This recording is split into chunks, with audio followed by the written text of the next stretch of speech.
This opportunity to say a word of inspiration concerning the National Museum of African American History and Culture. African American. What is Africa to me? Copper sun or scarlet sea, jungle star, jungle track, strong bronzed men or regal black, women from whose loins I sprang when the birds of Eden sang, 3 centuries removed from the land his father loved, spicy grove and cinnamon tree. What is Africa to me? Yet, beloved, I too sing America. I'm the darker brother. When company would come, they would send me to the kitchen. But that's all right, I'd laugh, go to the kitchen, I'd eat and grow fat. Tomorrow I'd be at the table. Company would come, and they would see how beautiful I am, and no one would ever send me to the kitchen again. Yes, beloved, I too sing America, my country, 'tis of thee. Sweet land of liberty, of thee I sing. This may be the land of the pilgrim's pride, but it's also the land where my mothers and fathers died. So let freedom ring. Ring. Yes, let freedom ring. Ring for the Ashanti. Ring for the Aruba. Ring for the crew arriving on a nightmare, yet praying for a dream. Dream a world, beloved, where man no other man will scorn, where love will bless the earth and peace its paths adorn. Dream a world, beloved, where all will walk sweet freedom's way, and greed not sap our souls or avarice bright our day. Dream a world where black or white, whatever race you be, will enjoy the bounty of the earth and everyone be free. Where wretchedness will hang its ugly head and joy like a pearl adorn the earth. Of such I dream our world. I have a dream today that everyone would not be judged by the color of their skin, but by the content of their character. Everyone, the poor white fooled and pushed apart. Everyone, the Negro bearing slavery's scar.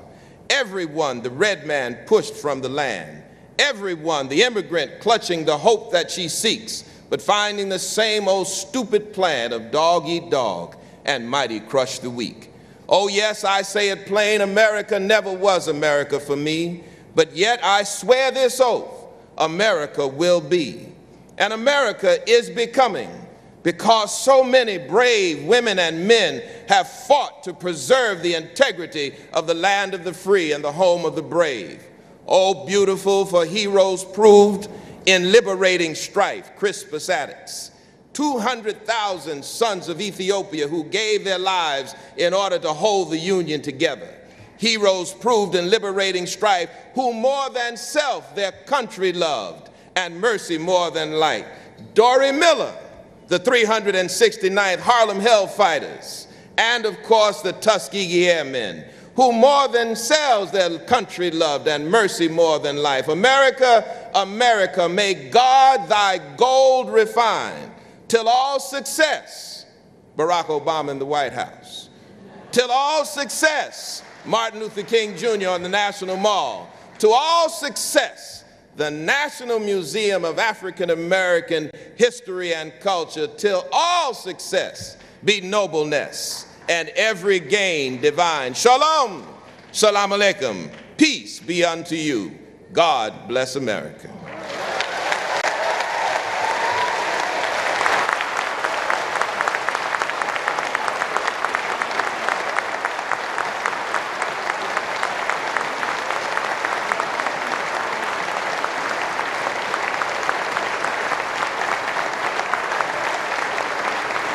Ladies and gentlemen, please welcome Stanley Thurston and the Heritage Signature Chorale.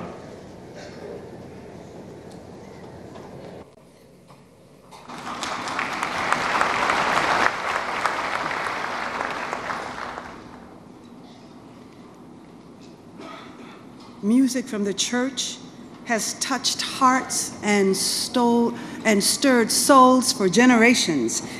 It has soothed in times of trouble and inspired the weary to do great and noble things. Today, the Heritage Signature Chorale will perform a landmark liturgical work My soul is anchored in the Lord.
Soul-stirring indeed.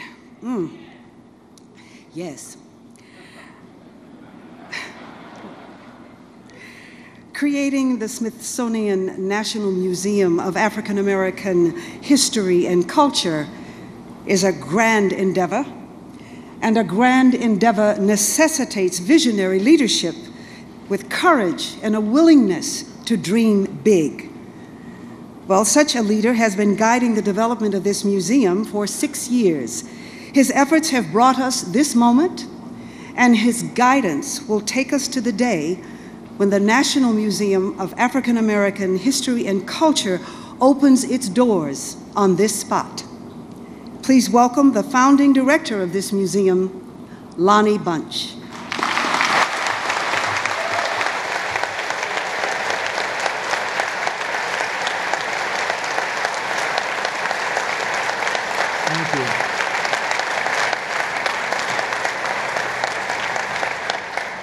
What a grand and glorious day, and they said it was going to snow.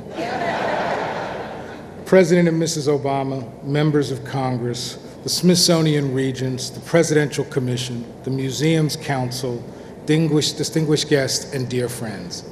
I am honored and humbled to welcome you to this groundbreaking ceremony for the newest museum of the Smithsonian Institution, the National Museum of African American History and Culture.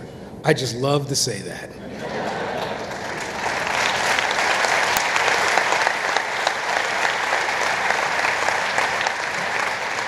Your presence today is a clear reminder of the unflagging support and leadership that you have provided this endeavor. We are at this moment. We have come this far not by faith alone, but because of your belief in the importance of this museum. While there are too many donors and supporters to name, I want you to know just how much the Smithsonian appreciates the support of President and Mrs. Obama, of the US Congress, and of all the corporations, foundations, and individuals in communities across America who have given so much to make this moment possible. I especially want to acknowledge the Council of the Museum that is co-chaired by Linda Johnson Rice and Dick Parsons. We are so indebted to you because you believed when there wasn't much to believe in. So we are so grateful for your leadership.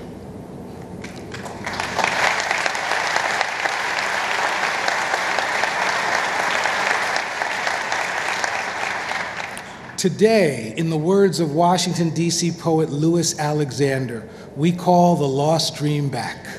Today, we begin to make manifest on this mall, on this sacred space, the dreams of many generations who fought for and believe that there should be a site in the nation's capital that will help all Americans remember and honor African American history and culture.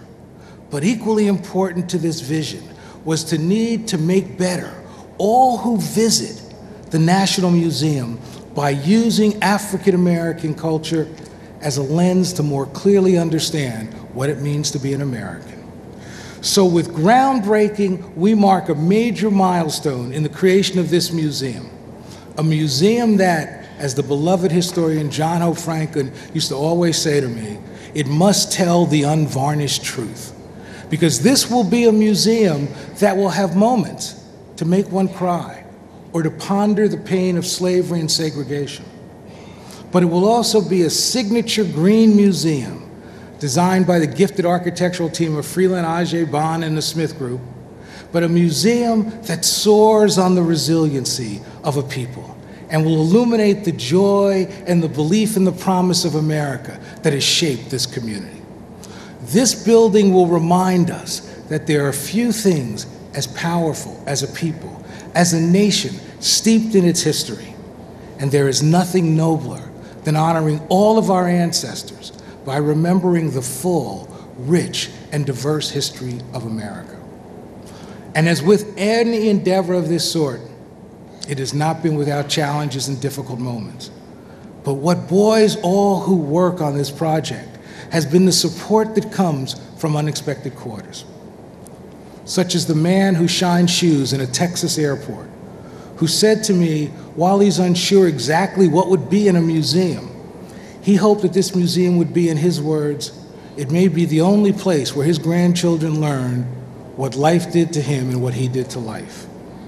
Or the woman who cleans one of the Smithsonian museums, who reminded me the other day that she is tired and able to retire, but she said to me, I want to continue to work so that I can clean our museum.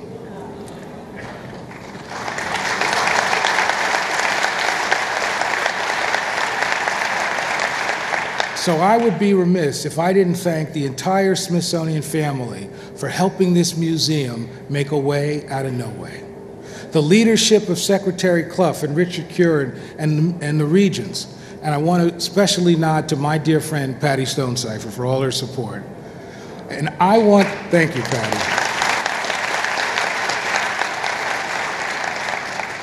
And I especially want to acknowledge the gifted staff of the National Museum of African American History and Culture.